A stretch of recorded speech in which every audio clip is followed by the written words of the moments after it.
And there we have it. Bamworld bamboo plant stand. Took me about 45 minutes to complete the assembly.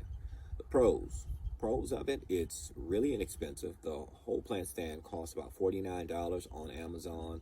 I think my wife got a 30% discount on it, so she got about $34, $35 or so. So it's inexpensive. It's made out of bamboo, so it's very sturdy.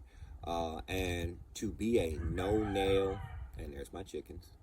Come on, Ike.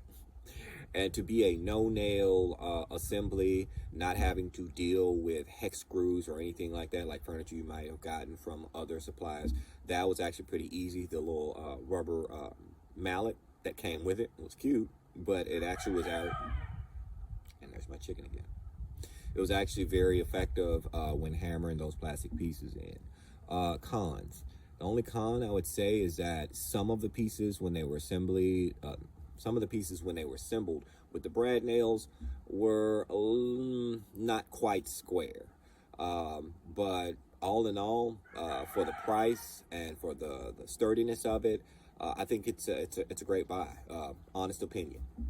I think this would be a great product to use if you have house plants. A great product to use if you have like an indoor herb garden or something like that. You can easily put it in your south-facing window so that you can get as much sun exposure as possible. So it's a great deal. Check them out. The link to the product is in the description. It was a great birthday surprise, and I had fun putting it together. All right, and as we like to say here at Urban Gardening with Gray, enjoy life, enjoy family, and enjoy your garden. Thanks for watching, guys.